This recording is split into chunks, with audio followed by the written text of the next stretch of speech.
This episode of the Duke Basketball Report podcast is brought to you by the fine gentlemen of Bird Campbell, PA, with law offices in Florida and Texas.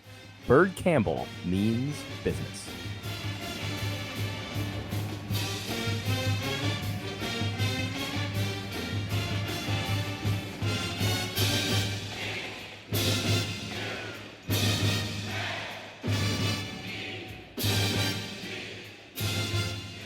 Hello, Duke fans, and welcome to episode 137 of the Duke Basketball Report podcast. It is Sunday, December 2nd, 2018. We are already into December. It is almost 2019, so the end of the year is approaching. Duke has a bowl game assignment. Duke has rebounded, I would say, from their lone loss in the Maui Invitational and are back on course. So let's get into all of that. I am your host this week, Sam Klein, coming to you now as I usually do from Durham. I'm joined, of course, by Donald Wine in Washington, D.C. Donald, good evening. How's it going, guys? It was a long weekend, but a very, very fun weekend because I am now officially 36 years old, which is scary. Happy birthday, big guy. Thank you. Yeah, it was a good weekend. I had some friends in town from all over the place. And made a nice weekend of it. So shout out to all my friends and my family and everybody who wished me a happy birthday. It was a good year, and this is going to be a good year. And I got to watch some Duke basketball in the middle of it, which is terrific.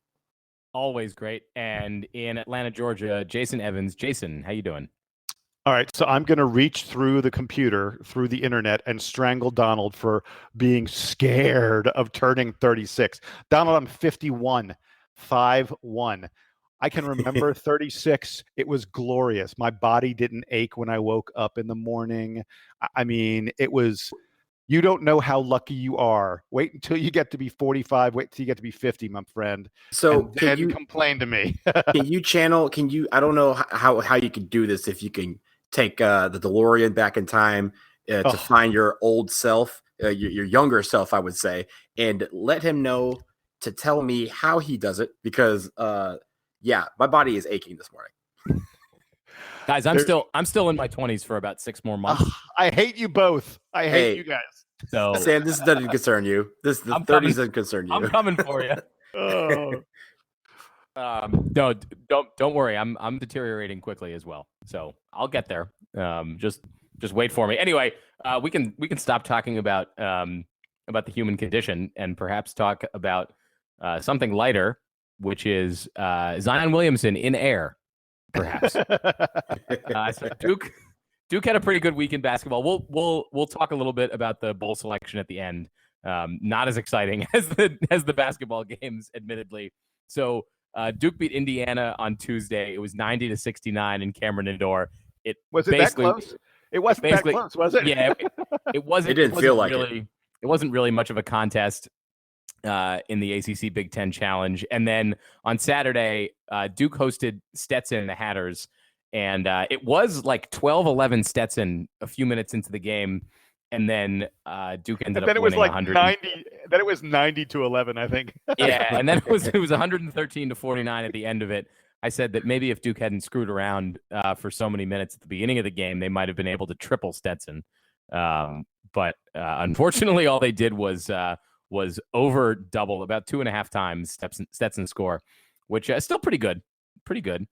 Stetson's ranked like 330th or something in KenPom, so that was probably to be expected. We'll take both of these games together because neither of them was especially close, although one was against a much better opponent than the other.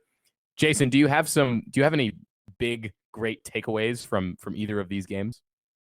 Duke is really, really good. I mean, Indiana was a top 25 team, or at least on the fringe of it, and we utterly dismantled them. We were leading 53-29 at halftime, and then we came out in the second half, and I want to know: are we watching perhaps the most fun Duke team of all time? This team is it's a joy to watch. It's a joy to watch them on both ends of the floor. I thought one of the key takeaways for me this week was I really thought that Duke is playing much, much better defense. Not that their defense was bad in the past, but it feels like they are playing even better defense. They're getting out in the lanes. They're contesting passes. Teams are having to start their offense further and further out. I don't know how much better these guys can get, but it looks like they're looking for ways to get better. And I want to talk really quickly about RJ Barrett, because I thought in both of the games this week, RJ was hammered in the wake of the loss to Gonzaga for playing hero ball. We talked about it here on the podcast. A lot of people talked about it on Twitter and elsewhere.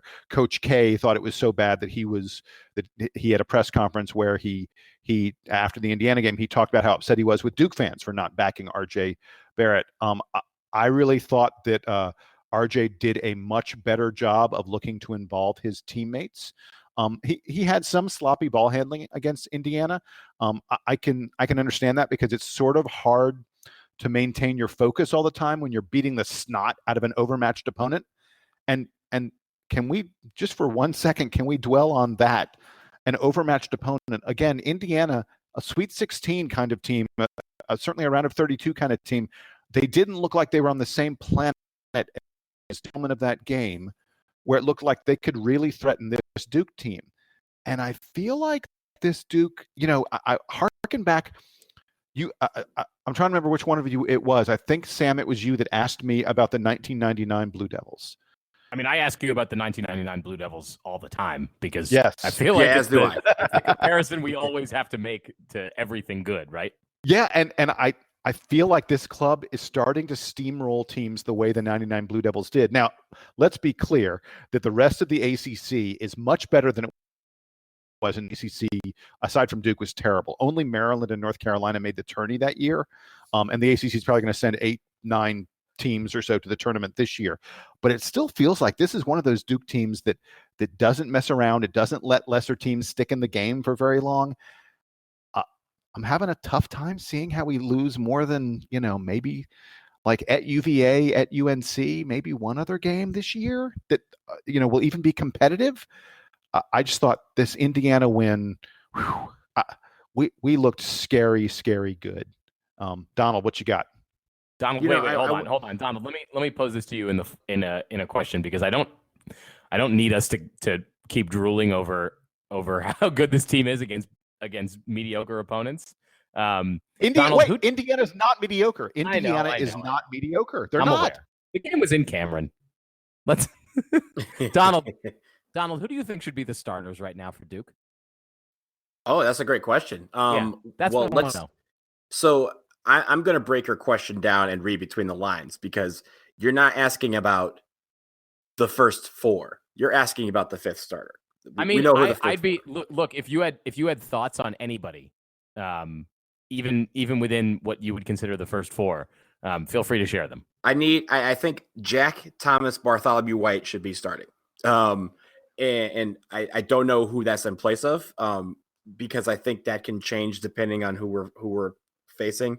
But right now, he's giving us the energy that we need when he comes off the bench, and it's not to a point where I think that he should be on the bench and use that energy, because you know how some people feel they exercise that role better as the sixth man. I think he's at a point now where his energy is needed from the opening tip, and then that's not to say that the energy is lacking, throughout the game, but his energy is something, and his leadership, I think, is something that the team could desperately use on the court at the beginning of the game, because when we see how we've been playing, even with these blowouts, you mentioned with Stetson, it was 12-11. I think with Jack White starting, that energy will make it so that we put teams away from the opening tip and dominate from the opening tip, because I think what we're hoping that this team will eventually grow into is a team that comes out, smells blood before they even take off the warm-ups and go out and just destroy everything in its path, because I think this team is capable of doing that. But to do that, you need leadership on the floor. I think we have some of it in Trey Jones. I was going to get to him in just a second, but I think Jack White would also provide that leadership and provide that energy that's really going to get everybody motivated. And then from there, the rotations, I think, would still be something that Coach K could deal with. Now, before we go back to Jack White, let me talk about Trey Jones for a second, because I thought he had two very interesting games. I thought he had two great games against Indiana and Stetson. But if you look at his stat line, you probably are like, what happened against Stetson? He had 0 points, but he had 7 assists. And at no point did I think that he was, dragging down the offense or anything like that, because he was playing typical Trey Jones basketball. He only took 1 shot, which is unlike him. He's usually taking maybe, 6 to 8 shots a game, I think is what he's averaging. Someone would check me on that. But I think when it comes to what he was doing in that game, he was trying to be the facilitator. And I think he's been very good at that this year. But it was still very interesting to see kind of a stat line. It reminded me, I'm pretty sure it was Quinn Cook back in like 2014, 15 that had a game where he had like 0 points in 10 assists. But at no point did we feel like he was, dragging down the offense. He was really motivating the offense with his distribution. That's what Trey Jones is really doing. But I was also very, very happy to see him once again assert himself offensively against Indiana, because I thought his 15 points were much needed and came at key points of the first and second half that really took Indiana out of it and made, kind of demoralized them, because they're like, if Trey Jones is getting 15 points on us, we're not winning this basketball game. Because if you have Zion, Cam, and RJ all in double figures, and now you have Trey Jones, where are our points coming from? It's just the math doesn't add up. So I shout out to him. But yeah, getting back to Jack White, I think it's time for him to start, and just at least for a couple of games, especially with some of these games you have coming up. Let's see what he can do in the starting lineup. It's interesting that you called out Jack White. I think I obviously led you in that direction. Mm-hmm. After the game on last night against Stetson, in the post-game press conference, Coach K specifically called out the contributions of Jack White and Trey Jones and said that even though they didn't score, he said the two most productive players we had today were the guys who didn't score. And that it was those two guys. And he was talking about all those things you just mentioned. So you are in lockstep with Coach K. And I think, to agree with you that especially against opponents that don't feature the kind of size that can really challenge Duke, the kinds of opponents that would look at Zion Williamson and RJ Barrett as big men, as like true big men. I would rather see Duke playing Jack White more minutes and Marquise Bolden only coming in spot opportunities. I think we were hoping at the beginning of this season that Marquise Bolden was going to develop more than he has, and we're still not seeing it. I think that it's a shame, and it's not ideal for Duke because they would rather have a center on this team that doesn't otherwise have a traditional big man, but it seems like he still isn't quite getting it, and it's that seems concerning to me. Not against the opponents that don't have the size, but against opponents with size, against the UVAs and the UNCs of the world. That's a challenge. Jason, what do you think about that? I happen to love Jack White coming off the bench because I think it gives us a huge variety of options. Jack's versatility and the versatility of much of the other guys in this lineup. It means that Coach K can look at and evaluate how guys are playing and where the game is going when he inserts Jack into the lineup. And you guys are right. Jack brings a ton of energy and he brings a ton of passion. And I think getting that, 4 or 5 minutes into the game is an advantage for Duke that maybe wouldn't be there if he was starting. And we were like, okay, let's say he's starting and we're struggling a little bit. You go, okay, wait, am I bringing in Delorier now? Or should I bring in Bolden? Or I don't have anybody I can bring in the backcourt. I guess maybe O'Connell. I mean, Jack gives us the versatility off the bench. I don't know why you'd want to mess with what's working really well for him. But I'll say something else. I'm not ready to say that Marquise Bolden is struggling and is incapable of helping this team or something like that. I think he's doing things we're asking him to do. He is protecting the rim tremendously effectively. This guy's blocking shots at a huge rate. He had 3 blocks in 23 minutes against Indiana. If you think Indiana wasn't aware that he was back there, you're crazy. And a lot of these guys on this Duke team, Zion Williamson, RJ Barrett, and Trey Jones especially, like to go for steals. They like to press the perimeter a lot. And if you don't have a guy like Bolden who's capable of protecting the rim, protecting the lane. It's not just the rim, because he's got such movement, and he can, get himself up there so high. I think Bolden is a huge part of what we're doing on defense. I'm kind of surprised, Sam, to hear you. I mean, he's not doing a lot on offense. I get that, but we're not asking him to do a lot. I mean, I we think sat here. I think that you're overvaluing the defensive contribution, because I understand that he's a space eater and that he that he does that. The point you made, I think, is the best one about the value that he brings, which is allowing the perimeter defenders to be more aggressive and to do more things that allow them to get out on the fast break. Right? It gives them a little bit more security for that. I just don't know that's outweighing. Like sometimes guys get into the lane against him, and Bolden doesn't have a choice but to foul them. It just seems that he's not quite up to speed with where the game is. He gets himself in good opportunities sometimes. I just don't. I don't know. It doesn't seem like he's playing at the same speed as everybody else. And when Jack White comes in, it's like all of a sudden the offense works exactly the way it's supposed to, even if he's not the one scoring. That's the part that's impressive to me, even though Jack White is more of a perimeter defender and doesn't have as much to offer down low, but he's still effective enough. And to kind of be the guy in the middle, my rationale for believing that Jack White should start really has nothing to do with Marquise Bolden. It has everything to do with Jack White and what I think he brings to the table and what I think we need at the beginning of the game. If you're thinking about the end of the game, obviously it's not always the starter that's going to be that person that you rely on down the stretch. But in general, you're saying that the 5 people that start the game are the ones that you are going to rely on down the stretch. Barring injuries or foul trouble or anything like that. But hold on. I disagree about that. There are tons of teams where the guys who finish are not the guys who start. Right. You didn't let me finish. What I was saying is when you have starters, that is the general idea, right? But there are absolute instances of where the 6th man, 7th man, even an 8th man are the people that you go to down the stretch. I mean, if you think about even in the NBA, like Quinn Cook, when he wasn't starting for the Warriors, he was still one of those guys that sometimes down the stretch, they called on him to be the guy. And it's not necessarily because Steph was injured. It was because of foul trouble, whatever. But whatever that was, sometimes you're relying on those people. But what my point is that I think that when it comes to Marquise Bolden, it does not factor into the equation when I think about Jack White starting. It is about Jack White's energy and about his bounce and about what he provides that I think we need right off the bat to take teams out of the game before that first TV timeout, that I think is really, really warranted and something that should probably be investigated over these next few games.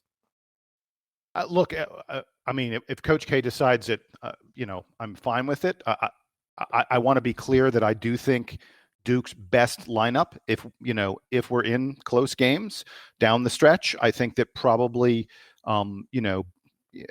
based on what we've seen so far, Jack White should be in the ball game down the stretch. So I'm not disagreeing with that at all. I just, again, go back to, I love the versatility he gives us off the bench. I like the way things have been going with these starters. And if Cam looks like he's not really into it, you can bring in Jack for Cam. If Marquise Bolden looks, is struggling a little bit, maybe picks up some fouls, you can bring in Jack for Marquise. Zion's gotten in foul trouble. Maybe RJ is trying to do a little too much one-on-one stuff as opposed to moving the ball around. There are a lot of options that Jack gives you. He can come in for any one of those guys. I don't know why you'd want to limit the bench options for this team. I hear you, Donald, about wanting us to get off to faster starts.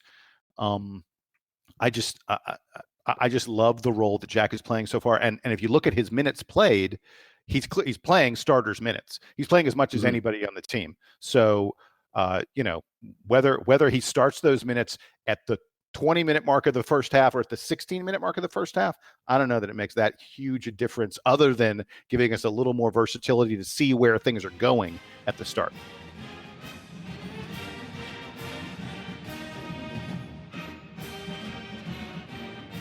right, let's take that discussion and kind of start looking forward at the next few games. So Duke's playing Hartford on Wednesday night in Cameron, and then Yale on Saturday.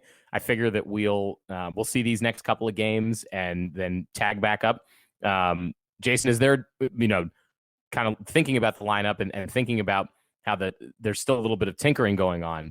Is there anything in particular that you want to see Duke do against Hartford or Yale this next week? So first of all, the Hartford game, Hartford is number 215 in Ken Pomeroy. They already have losses on the season to Central Connecticut, Utah State, Utah Valley, Iona, and Sacred Heart. Ask me why. Central Connecticut, of course, the other Blue Devils. Yes. I don't know why they played both Utah State and Utah Valley. They didn't play them like back to back. Like for some reason, Hartford went to Utah twice. Okay, sure. But in any event, Duke is going to crush Hartford. There's nothing, Hartford is not as bad as Stetson, but they're close. There's absolutely nothing that we're going to see in that game. I don't think that's going to be all that meaningful other than, we'll probably get another 12 or 14 slam dunks and we'll make some plays that'll show up on SportsCenter, and that'll be a lot of fun. That's fun to watch. Hey, that's great. But I mean, you tell me that the line on the Duke Hartford game is 35 points. I'm like, okay, I'm picking Duke. Yale is a whole different story. I want people to understand how good this Yale team is. ESPN's Basketball Power Index, BPI, gives Yale almost a 10% chance of winning this game. We're talking about a game in Cameron against an Ivy League team that doesn't have a single player on scholarship, because the Ivies don't do that. Okay. But you know what I'm saying. You know what I'm saying. Yes. Caveat. Continue. Right. Yes. ESPN says Yale has 8.5 or 9% chance of winning this game. This is a Yale team that has already beaten Cal and Miami. Donald, I'm sure you know about this. They crushed Cal. They beat Cal by 17 points. They won this week at Miami. They went on the road to an ACC team that many people think is in the top 25, an ACC team that's probably going to make the NCAA tournament, a legit team at Miami. Yale won. This Yale team can really score. They average about 85 points per game. They play at a fast tempo. So this is going to be one of those games that's going to be played in the 90s. I really think that's going to be the case. And they can really shoot. They hit 42% of their three-pointers. And of their 6 leading scorers, 5 of their 6 leading scorers hit better than 40% from three-point range.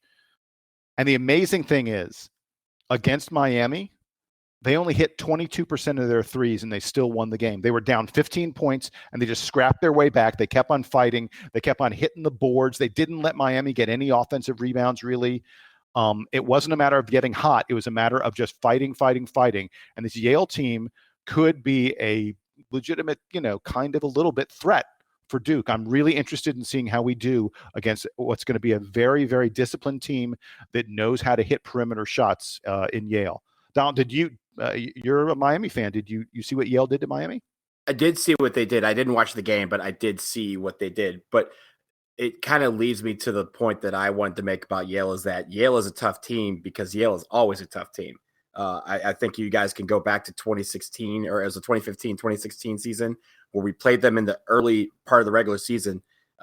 They were always tough and tenacious on defense and really very disciplined on offense with backdoor cuts and some people would call the typical Ivy League offenses, but they executed flawlessly. And, in the NCAA tournament in the second round, we only beat them by 7. And that is a team, and it's not necessarily where I'm saying that those players are still on this team. That's not the case for a lot of those players, but that system is still in place. That tenacity, that will that they bring to the table is still in place. So I think this is a great test in the sense that after we play Hartford, which I think is going to be another one of those, wide open games, I want to see these guys focus on, again, taking teams out of the game early and focusing on the defense, focusing on the momentum, executing on offense, because against Yale's going to give us some problems with execution. A lot, especially on defense, they run their plays to a T, and some of the issues that we've had in the early season with not rotating well on defense. This offense is meant to exploit stuff like that, and that's how they've beaten teams like Miami. So that'll be an interesting thing to kind of look at when we play Yale next weekend. I think the one other thing to keep an eye on, Coach K mentioned this week that Trey Jones is dealing with some minor hamstring issues, not ones that would prevent him from playing, but that might limit his playing time. So, and he didn't seem shy about using Jordan Goldwire for long stretches, at least against Stetson. So I'll be curious to see how much Jordan Goldwire plays in place of Trey Jones, because it does seem like Coach K likes having one of them on the floor. It'd be ideal if it was more like Trey Jones 33 to 35 minutes a game and Jordan Goldwire 5 to 7, rather than Trey Jones 25 and Jordan Goldwire 15. So particularly against Yale, who is, as Jason mentioned, a tougher opponent, to see how much playing time Trey Jones has to get for Duke to put away that tough Bulldogs team. Hey, by the way, Jordan Goldwire played really well against Stetson. It was Stetson, but still, I thought Goldwire. If you'd asked me in the preseason, if Goldwire was going to play meaningful minutes in meaningful games, I would have said meaningfully no. He had 11 minutes against Indiana. He played 20 plus minutes against Stetson. Goldwire, this kid's legit. He deserves to be here.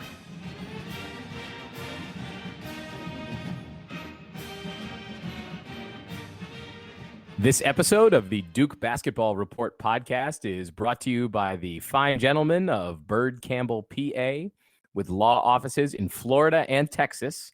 Bird Campbell means business. If you have legal business needs in Orlando, Dallas, or in the Gulf Coast, find Bird Campbell at byrdcampbll.com.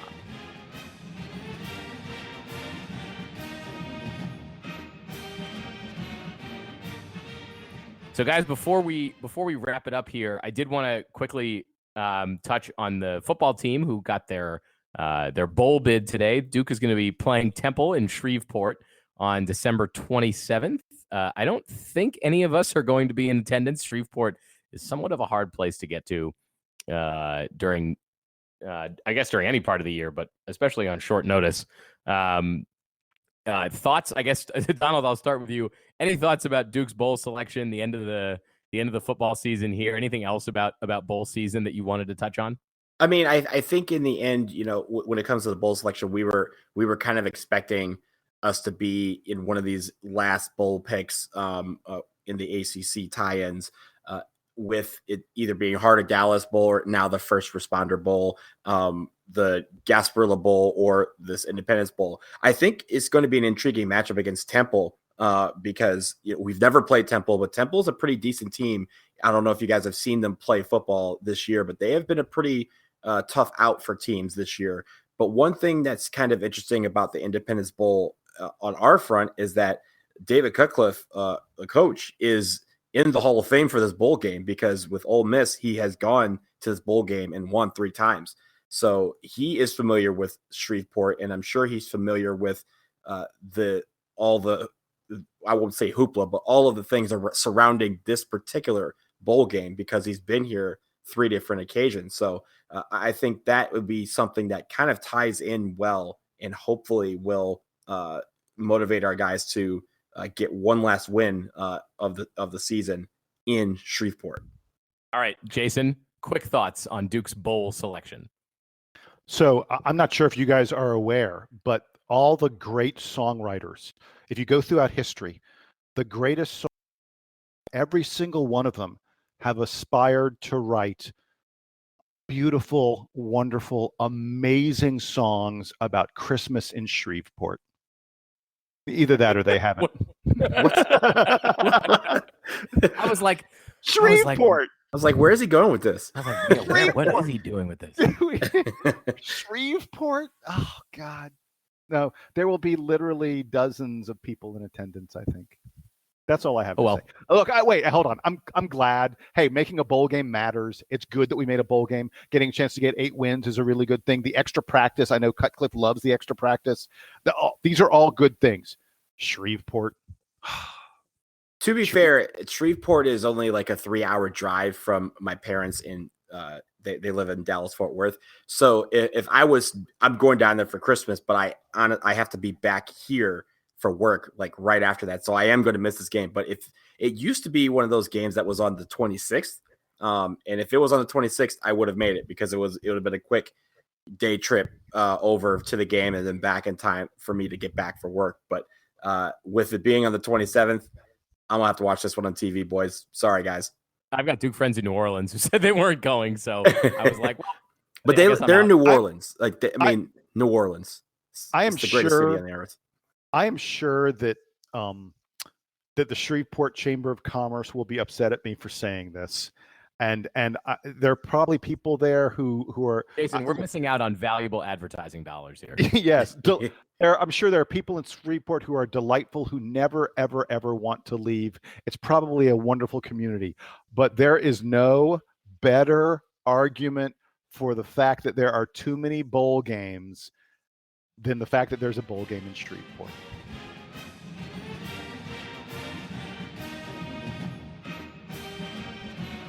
All right. Well, with that, I did want to touch on.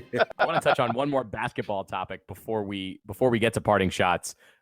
This week, was it this week? Last week, the NCAA released their initial version of the net, which is their new college basketball ranking system that's replacing the RPI, and it was not great. Hey, wait! By the way, do you know what net stands for? No, I actually don't.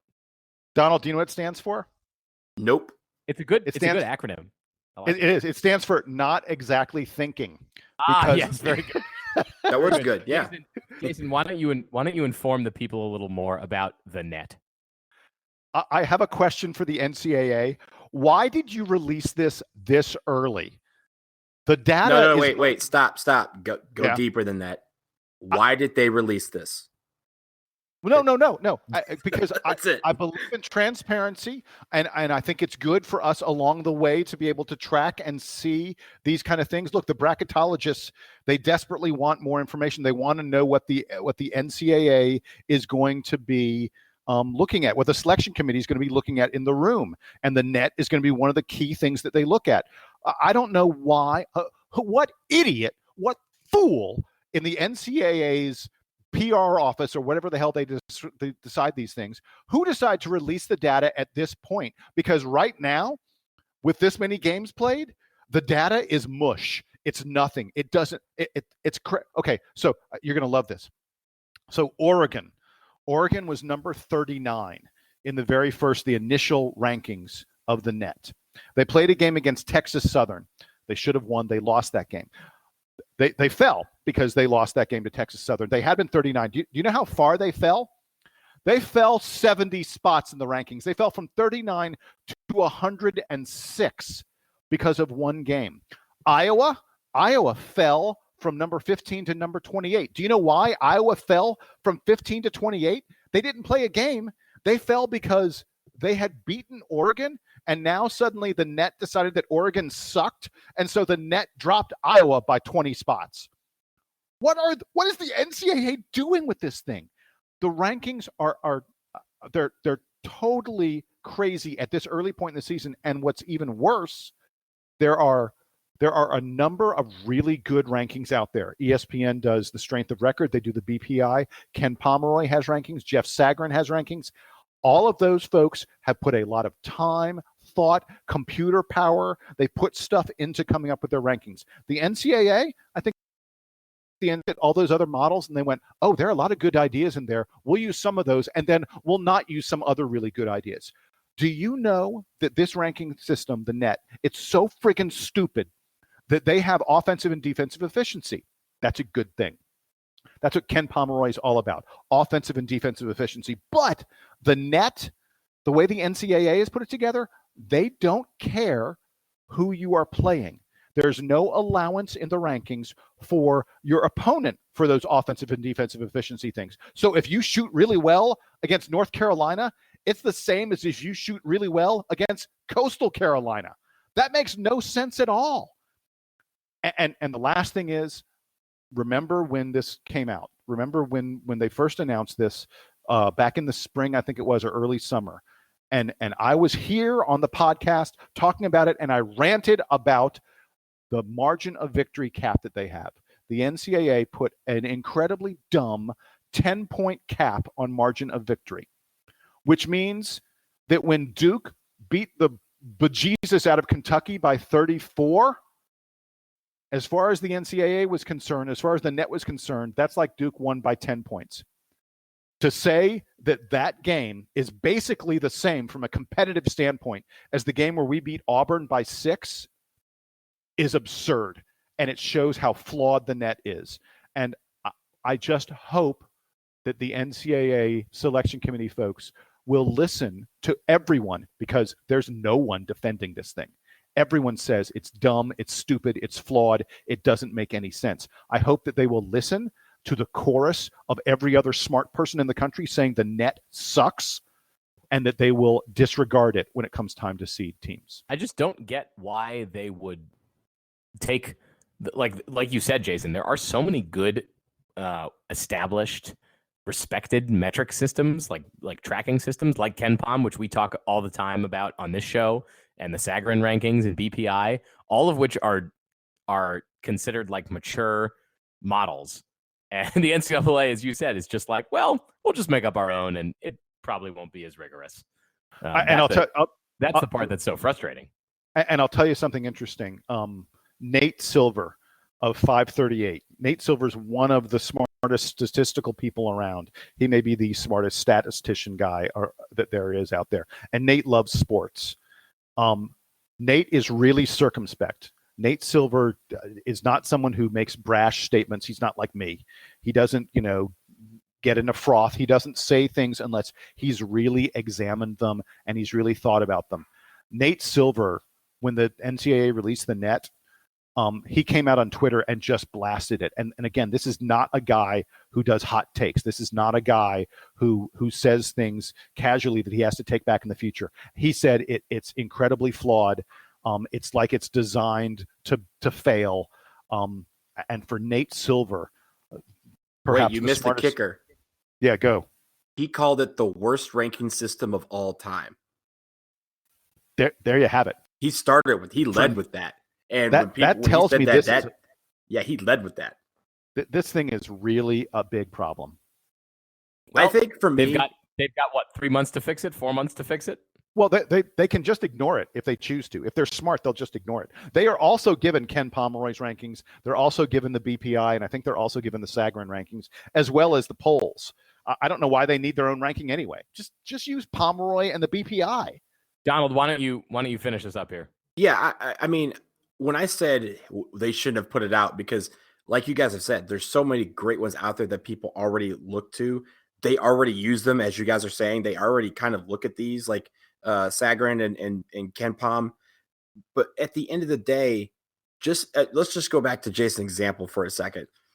We beat Kentucky by 34. In this rankings, it's only basically Duke by 10. Kentucky is 61st in the initial rankings. We were 8th or something like that. But at the end of the day, just like Jason said, if one team loses, it knocks down another team that has played them, which then just creates a domino effect. So if Kentucky loses to somebody, they drop 70 points. We drop 70 points. Now our ranking is not 70 points, but we drop in the rankings because Kentucky dropped. And then because we dropped, all of these teams that we've played will also have to worry about dropping in these rankings.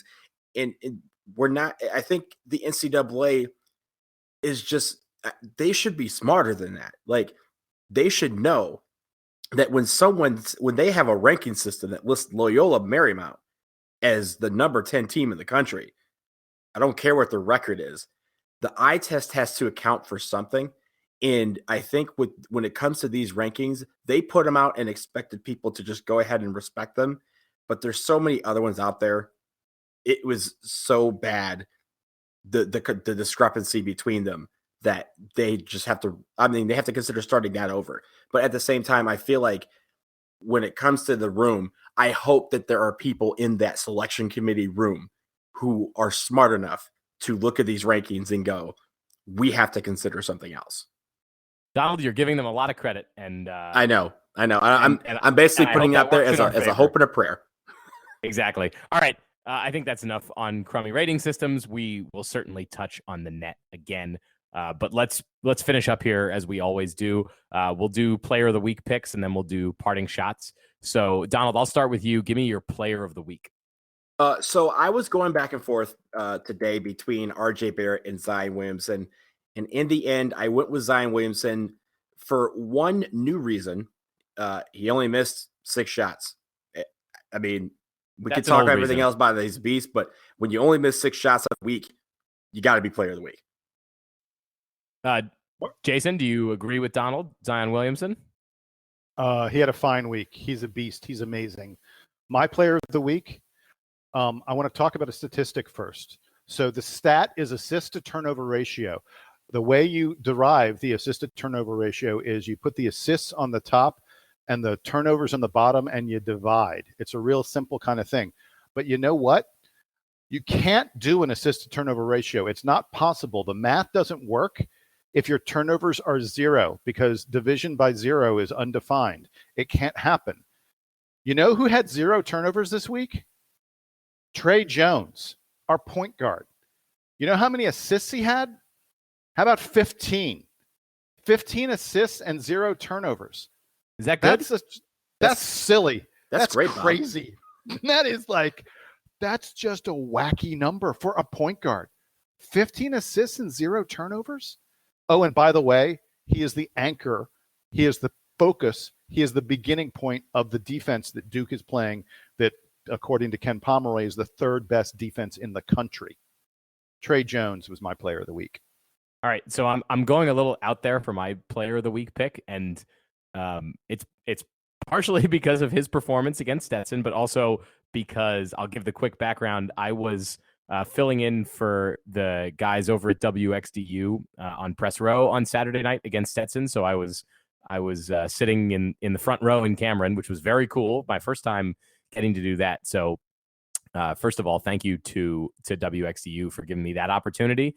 Unfortunately, there wasn't really a whole lot to cover after the game. Duke beat the brains out of Stetson. So I think the 3 of us were talking before the game about, what kind of questions could I go ask some of the players? And I was like, I feel bad. They don't. There's no need to ask the real questions when they just came off like a 70-point win. So I got one quote from the game. We'll play it here now. But my player of the week is Justin Robinson, and you'll let him hear about it. You'll hear him explain it. Hey, Justin. You mind if I for a second?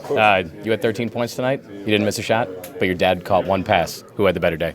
Oh, yeah, he definitely had the better day. No, I saw him over there. He was jumping around. He was having a great time. Nice. Great job tonight. Thank you. So, yeah, Justin Robinson, a great game against Stetson. Excellent work by him and also by his father, who was there in the crowd, as he often is at Cameron. Let's finish up now with our wait. Hold on. You got to go into the Duke locker room. You were presumably only feet away from all the other guys in the team, and all you did was ask Justin Robinson one question. Yep. You know what? It wasn't the day for it. I didn't have it in me. I understand. Zion Williamson, let me tell you, Zion Williamson, big dude, real big dude. That's the kind of insight you get here on the DBR podcast, people. We are big, we are really on big the game. Guy. Just an enormous fellow. Absolutely huge. Can we do parting shots? Do you guys mind if we do parting shots, and then we'll get out of here? Jason, why don't you go ahead with your parting shot? So there was an article I came across in Forbes.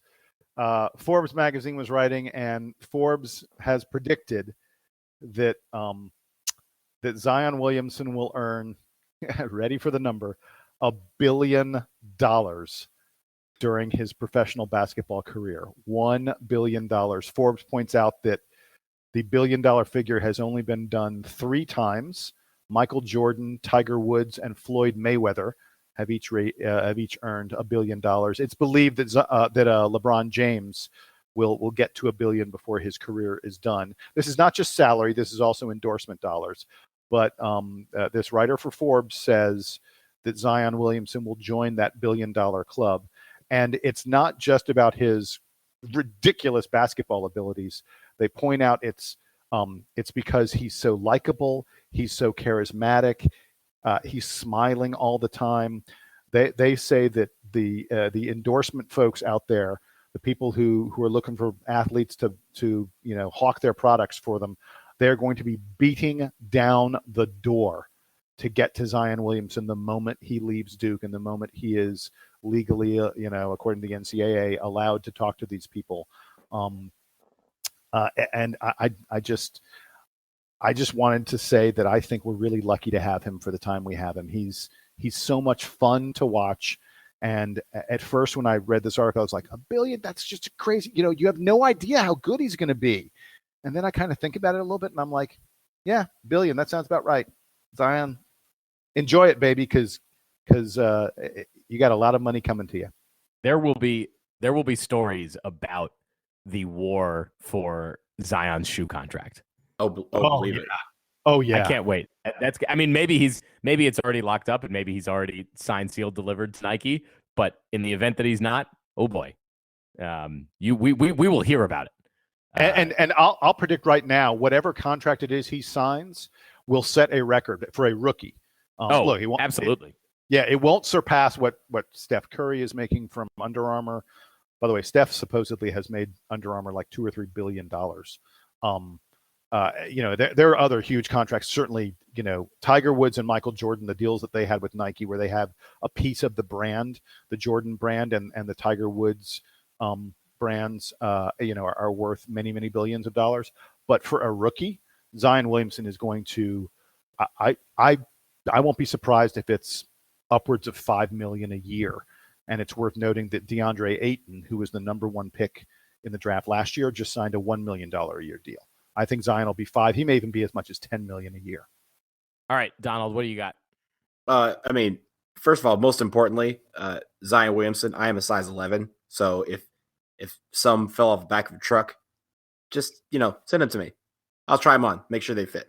But I want to talk about a guy who we've actually talked about quite a bit on the podcast in previous years. And is a guy from Louisville by the name of Montrezl Harrell, who now plays for the LA Clippers. And I'm talking about him because he has become one of the more exciting players to watch so far in the season here in the NBA. He started with Houston, was there for a couple of years, moved to the LA Clippers last year, and has been one of those guys that, was scoring about 7 points a game, getting about 3-4 rebounds a game. But when we talked about him at Louisville, we always talked about the fact that he had a ton of energy, and he brought that energy every single night. He may not have scored a lot of points. He may not have grabbed a lot of rebounds on that particular night, but he always brought 100% of his energy. And that has translated. And it's clicked so far this year. He has almost doubled his point totals. Basically his stats all across the board. He's at 16.3 points per game. He's averaging almost 8 rebounds a game, almost 2 blocks a game. And his energy, he works hard in the paint, has been one of the big reasons why the Clippers are in first place in the Western Conference right now. So I just wanted to give a shout out to him. If you guys have not watched a lot of NBA this season, you're looking for people who are high energy, work ethic, and honestly, people that like guys like Zion, and you see a lot of his game in guys like Montrezl Harrell. Montrezl Harrell is a guy that you should be watching because when he's not putting 35 points up, he's not doing James Harden crossovers, but he's bringing that work ethic, and that is something that is winning basketball games for the LA Clippers, and it's really, really cool to see. Hey, Donald, who does he remind you of? Dennis Rodman. Oh, I was going to say Draymond. I was going to say I think he's playing. He doesn't shoot 3-pointers the way Draymond Green does. He doesn't shoot them at all. Although I mean, Draymond probably shouldn't shoot 3-pointers. Right. But in terms of energy and ability to be really active in the lane, challenging shots, playing really good defense, being opportunistic, He reminds me a lot of Draymond. Mm-hmm. Yeah, if he Dennis doesn't have the Rodman shooting ability, is a pretty lofty comparison. Yeah. I mean, Dennis Rodman was like the greatest. Obviously, he's the greatest at being Dennis Rodman. It'd be very hard to be Dennis Rodman, but he was something different in so many ways. Right, but I feel like that when I talk about the energy that Harrell is bringing, it is similar to what Dennis Rodman brought in nightly basis. I mean, Dennis Rodman wasn't a 7 foot tall dude; he was 6'8", and same as Montrezl Harrell. But when he's going after rebounds, when he's going up for shots, it's like he's the tallest guy on the floor. And I think that sort of energy and that sort of work ethic is something that a lot of college basketball players should be watching. Montrezl Harrell just hasn't Donald, played against Zion Williamson yet. Yeah. So we'll see. And Donald, just so we're clear, Dennis Rodman had multiple seasons where he had more than 18 rebounds per game. Right. I mean, Dennis Rodman was a freak. He was a freak. Like a freak rebounding the ball. You should go back. You're probably not old enough like I am. We talked about this at the beginning. Go back, look at some of Dennis Rodman's stats. I mean, come on now. I'm from Detroit now. Bad boys. I am the author of the Dennis Rodman career book. Like, come on now. All right. That dude could flat out. He could rebound. He was Mr. Rebound. Yeah. No, even I remember Dennis Rodman even at the end of his career. And as we have discussed at length, I'm not that old. So anyway, let me finish it up here. Doing one of the DBR podcast's favorite pastimes, which is mocking the University of North Carolina, who this week signed 67-year-old Mac Brown to be their head football coach, a guy who has been out of football coaching for 5 years now. He used to be UNC's football coach, but they decided that in the wake of the Larry Fedora firing, the best thing they could do was to hire a guy who hasn't coached in a few years and who is probably too old to be like re-energizing the program. But if the light blue faithful think that that's the best thing to do, well, I suppose that's that. It sort of speaks to the silliness, I think, of the football coaching carousel and how guys move around like crazy. And you sometimes end up with these situations where they fire the head coach because they think, well, we have to change something. And then they're like, well, we can't get exactly who we wanted. So why don't we just hire one of the old guys? Mac Brown apparently still spends a lot of the year in Chapel Hill anyway. So or in North Carolina. So he's a local guy. But seems like a weird move, doesn't it? In a sense that, like, I mean, if you're thinking about it, like, it's not like Bill Snyder, right? This is the comparison I'm thinking with Bill Snyder. He retired from Kansas State, and then like a year and a half later, or something like that, he came back and is now about to retire again from Kansas State. I mean, he last coached at UNC, what was it, 96, 95 or 96? So over 20 years ago. And he's now going back to quote unquote reinvigorate that program and bring it back to what it was before he left. Like, I don't know if going back 20 years to the fountain and trying to tap the fountain of youth that is Mac Brown is what UNC should be doing. But if, like you said, Sam, if that's what they think is going to happen, more power to him. And Mac Brown is now on my hit list. So guys, wait, before we go, Sam, you said you were going to mock Carolina. I want to take a quick moment to mock Carolina as well. Guys, this past week, the big event for the ACC was the ACC Big Ten Challenge. And do you all know that every single ACC team was either victorious or like really close? I mean, like if you look at the game scores, like we lost a lot of games by like 1 or 2 points. Every ACC team was really competitive or won their game, except for one team, the North Carolina Tar Heels, who got spanked. They got just pounded by the Michigan Wolverines. So aside from Carolina, the ACC again won the ACC Big Ten Challenge and was really impressive. I mean, even the teams that were supposed to get blown out or not be competitive, every ACC team was right in there except for the Tar Heels. Hey, Carolina, thanks a lot, guys. And by the way, with Duke's victory, Duke is now, wait for it, 18-2. 18-2 in the history of the challenge. That's a ridiculous record because remember, every time we're playing a team that the Big Ten says this is a team that can compete with Duke, it's not like we're getting matched up against the bottom of the league when we're in the top. We're always playing a top Big Ten team. We are 18-2 all time in the Big Ten Challenge. No one else is even close to that. The closest you can get is Virginia is 14-6. North Carolina, by the way, 10-10, just 500. They are one of the worst teams in the ACC, in ACC history, in the challenge. Thanks, Tar Heels.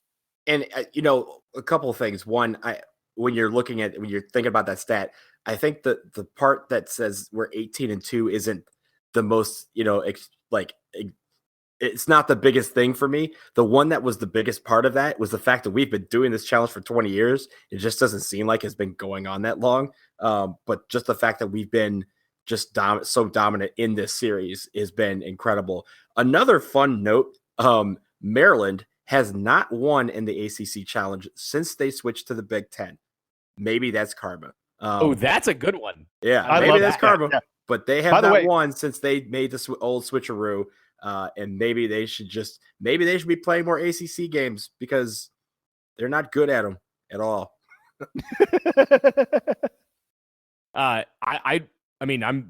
We've discussed at length today about how old all of us are, but I think of the ACC Big Ten Challenge at my age as being like an eternal thing. Like it's basically just been there the whole time I've been a Duke basketball fan. So it's cool, and I like that it forces Duke at least every other year to go on the road in non-conference play and play good teams. It's produced some really memorable games. I specifically remember the 09-10 season when Duke went to Wisconsin and played a really tough game, and that was on the road to Duke winning the national championship. They lost that game, but I remember that game being a sort of a seminal game for that team to kind of learn who they were and learn a lot more about themselves. So here's to many more years of the ACC Big Ten Challenge, guys. I think we'll call it there. Plenty to talk about this week. I'm sure we'll be back in a week or so to review this next set of games before Duke goes on the annual exam break. So for Jason Evans and for Donald Wine, I'm Sam Klein. This has been episode 137 of the Duke Basketball Report podcast. Duke Band, take us home.